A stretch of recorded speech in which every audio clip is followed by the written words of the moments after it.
it's time to review this whole affair. If the ley lines can only take in 2 people per day, I need to go over the deaths from these past few days again.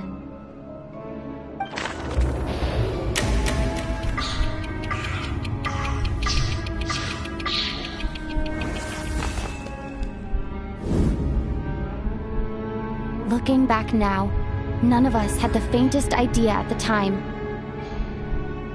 From the moment the staff member named Demoff walked into the snowstorm, the incident had already begun.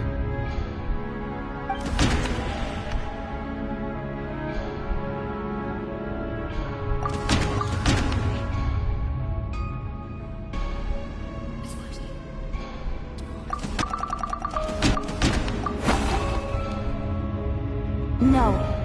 Let me go over this again.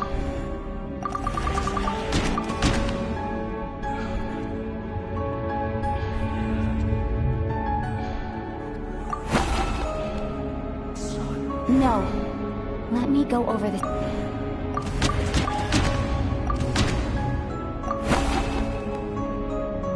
No. Let me go.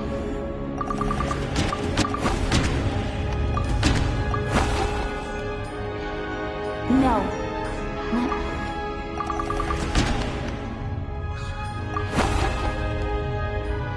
No.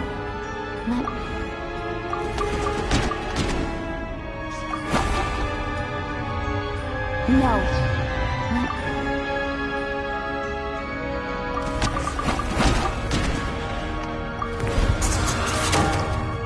Alosha was the second to walk into the snowstorm after Demoff to investigate. During this process, the ruler of death assumed his identity, making him one of the victims.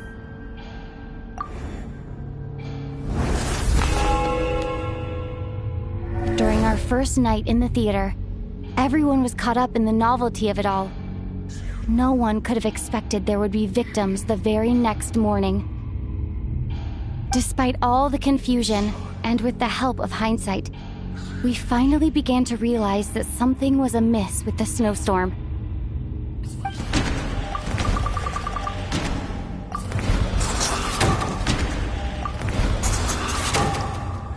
The ley lines devoured Torgov and Sobolova on the first night. At the time, we thought this might be a murder case connected to Lelek.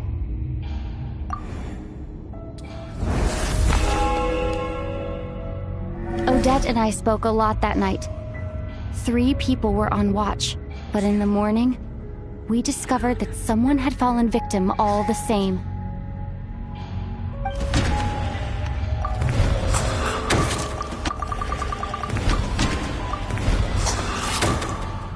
The deaths of Kulish and Ranpana caused everyone to stop suspecting Lelek.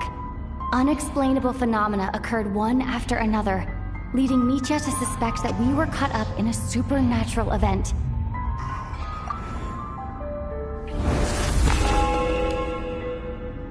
Later, we discovered that there seemed to be an extra person among us, and subsequently discovered the existence of the deceased.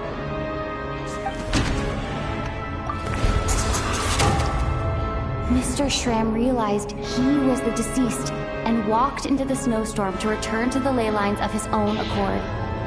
It turns out there really was a dead person among us.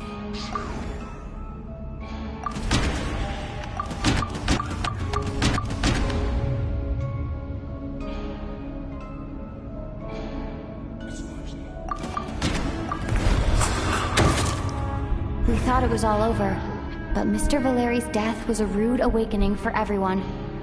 Once again, the ley lines consumed him during the night. A lot happened today. Mr. Valeri's death led us to discover the connection between the number of deceased and the number of victims during the night.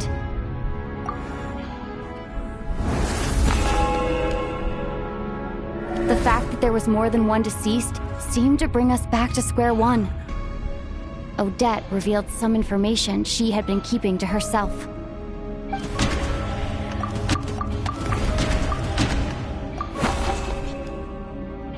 Although Mitya did indeed, the void in the ley lines hasn't been filled. So, let's rule out Mitya for now.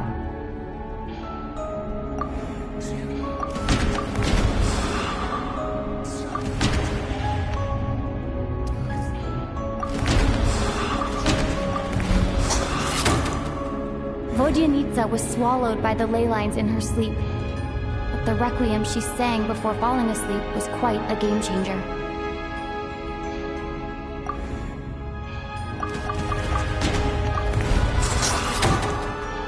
As it happened, Petashka filled the void left by Mitya's return from the ley lines by walking into the snowstorm this morning. The girl I thought was Child's sister, Tonya, turned out to be another of the theater's deceased. Come to think of it, Petashka was about to walk into the snowstorm at that time, and Renova, unaware that Mitya would return, was concerned that her soul would overflow from the ley lines. That's why she used Alosha's voice to try and persuade her to stay behind. Looking back, I suppose that was an early slip-up on her part.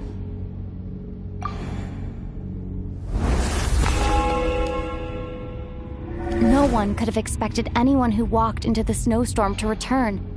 But just after nightfall, Mitya returned, bringing crucial information with him. Various truths began to surface, including that all of us were already dead, and that the ruler of death was here among us. Then, after revealing her true form, Renova callously claimed 2 souls.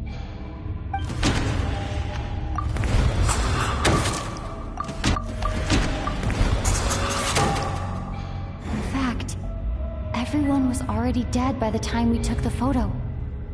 And in the days since, we've experienced many more partings in the afterlife. Now, only Mitya and I remain, and the true culprit behind everything still stands before us. In Mitya's eyes, I see the same anger and frustration that I feel.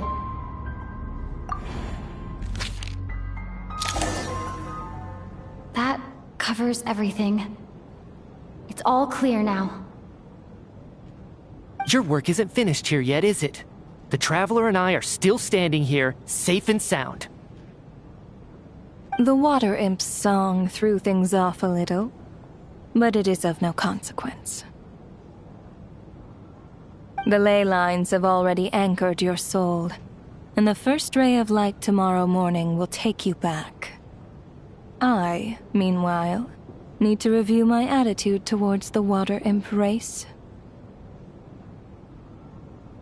So, the reunion in the night that Vodyanitsa mentioned, I suppose that was never meant to be a permanent reunion. That just leaves you, Traveler. My power only allows me to temporarily separate your soul from your body. The ley lines of Tevat would not accept you. And your soul is firmly anchored to your body by your will.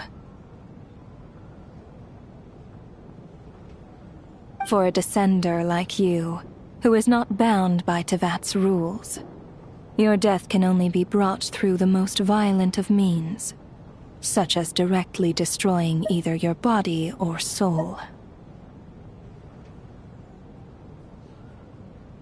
I have no interest in involving myself with descenders, for now. Although, this may change if Asmodee remains missing, or you insist on interfering with our affairs. One last question then. All our struggles and sacrifices here, they were meaningless from the very beginning, weren't they? Death abides no reason. Besides, what you call sacrifice is merely a concept created by humanity. To me, it is nothing more than a self-indulgent charade in the face of death. Mere mortals fantasizing that their actions could reclaim something from my grasp. A truly laughable idea.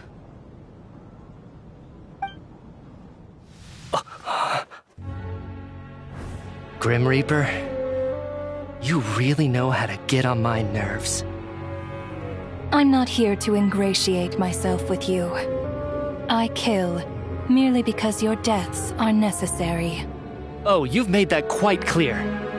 But humans don't take well to being scorned. Not even by the gods.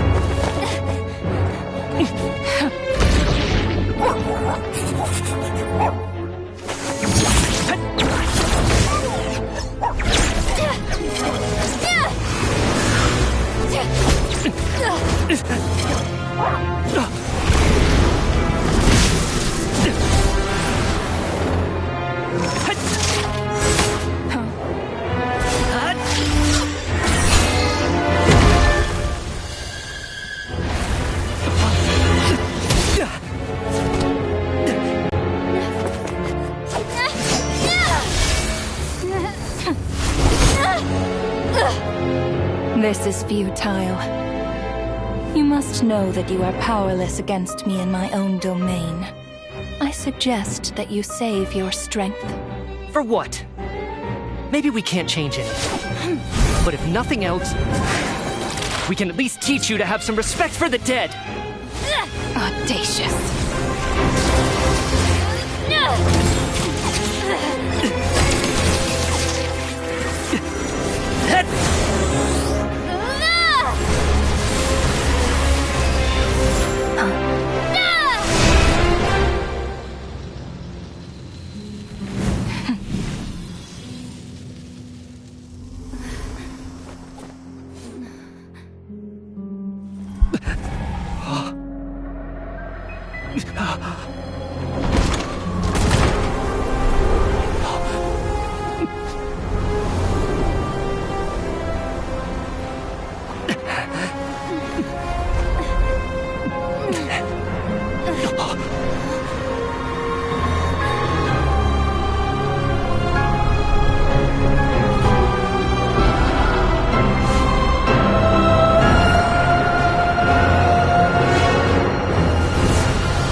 How are you holding up, Odette?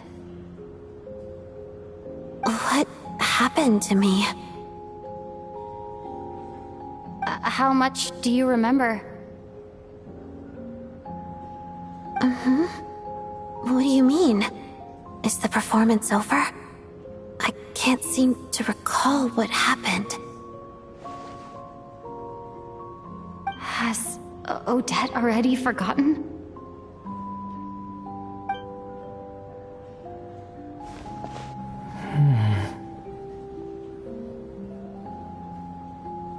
Mitya? Oh, I'm sorry. I guess I spaced out there for a second. Remind me who you are? Don't you remember anything?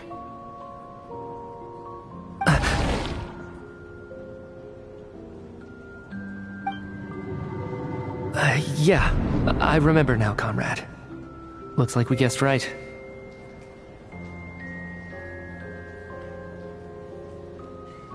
Just like me when Odette found me at the Armory Palace, for some reason, everyone killed by the Ruler of Death eventually came back to life. Just with one catch. They forgot what happened while they were dead. Odette and the others have already forgotten everything. Why were you able to remember this time? Could this be the reason? You said this is the Ruler of Death's symbol, right? I don't see anything there. You don't? Huh. Okay, I guess that makes sense. I carved this into my hand in the afterlife, so it's not visible in the physical world. Does that mean I carved this symbol into my soul? What an unsettling thought. Still, at least I get to remember what happened. I suppose it's a blessing in disguise. What about you, though? The Ruler of Death mentioned that you're a descender? Is that why you can remember? A full explanation would get complicated very quickly, but that's essentially it. Well then, now that it's all over, let's figure out what we've learned. The first thing I notice is that everything here is precisely as we left it, right before our deaths. This confirms that time passes differently in the afterlife than in the real world. They say that right before death, time slows down and your whole life flashes before your eyes. That must be how you know you have one foot in the afterlife by that point. Anyway, clearly the few days we spent in the afterlife probably only amounted to a few short minutes in the real world. This also aligns with previous reports of widespread temporary memory loss among the Armory Palace personnel. Now it seems likely that those were all brief deaths caused by the Grim Reaper's so-called curse of death. To those unaware of the truth, dying and coming back to life must feel similar to a short bout of catatonia. This leaves me with a couple big questions. What are the conditions that trigger this so-called curse of death? And why are we resurrected after we die? If nothing else, I think it shows that killing us wasn't her ultimate goal. We still don't know her true reasons for subjecting us to death. Right. This time only got complicated because of the situation with the theater's ley lines. That's why she had to approach it differently. If the previous incidents of amnesia among the researchers are anything to go by, killing us is usually a pretty routine matter.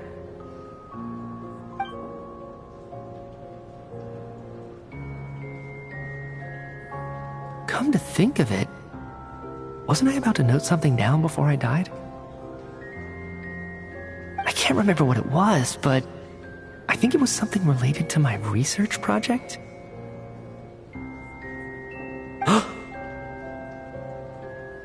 Sorry, Traveler. I'll catch up with you again later. Right now, I have to make a trip back to the Armory Palace.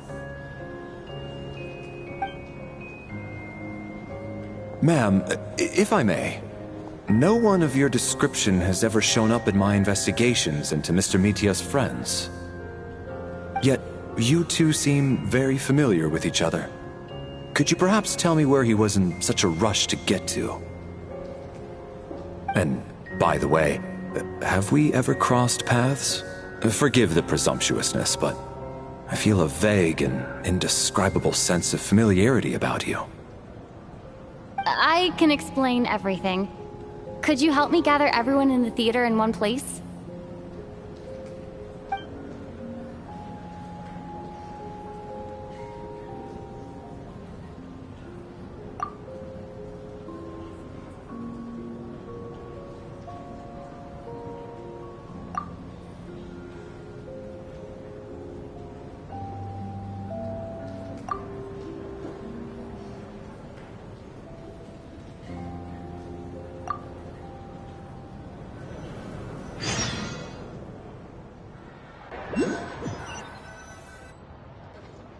So, Chuganov really is going to shut down the factory. I guess this theater incident actually did us some good after all. So, you said I promised to take you to the Armory Palace while we were in the afterlife, yes? I believe you. I think I even have a vague memory of it. Agreed. Let's check in on her first. The whole reason for our trip to the Armory Palace anyway is to figure out what's going on with her health.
I'm finally back.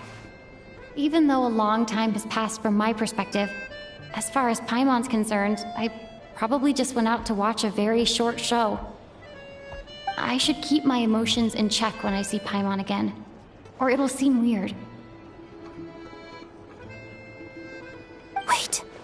The atmosphere here feels off. Shh. Stay quiet. Let's go inside and take a look. Have we still not been able to notify Child yet? We need new orders. What if that person comes back again?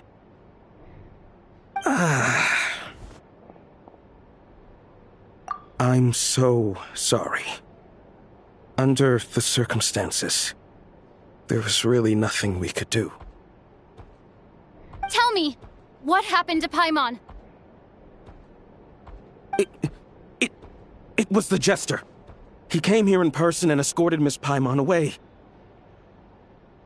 He's the director of the Fatui. His authority supersedes all others and cannot be questioned.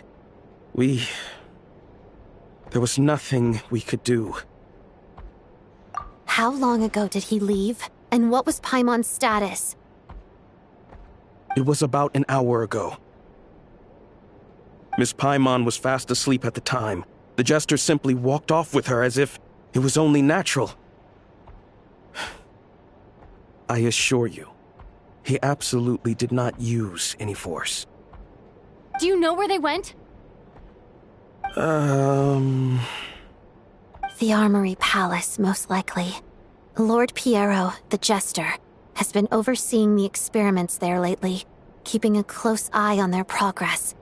Everyone in the Fatui has heard about it by now. I'm surprised he came in person. Whatever his reason for taking Paimon, he'll most likely return to the Armory Palace first, which is exactly where we were headed anyway. Then lead the way, Odette. Okay, let's go.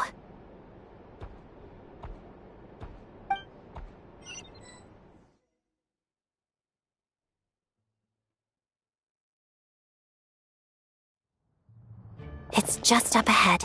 Quick, let's get inside. No, I'll go alone. You know I'm planning to force my way in. You're with the Fatui, so you should stay outside. I was hardly planning on taking you through the official channels anyway. I'm here to force my way in, just like you. I may be a Fatus, but I'm also Lelik, enemy of Project Stuja. Paimon's safety is paramount right now. With me around, you'll have an extra pair of hands. There might be devices inside that are easier for an insider to deal with. If you say so. Let's go. There's no time to hesitate.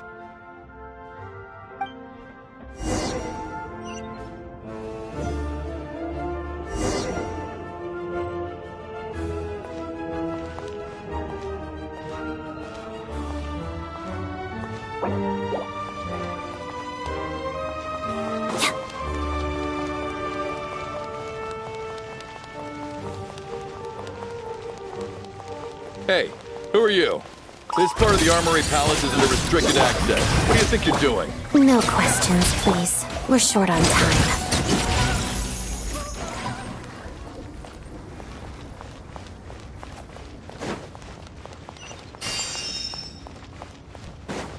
I'll make short work. Here comes another. A moonlit night for all. Preparing for dust up. Insulation chamber that can't hide the truth.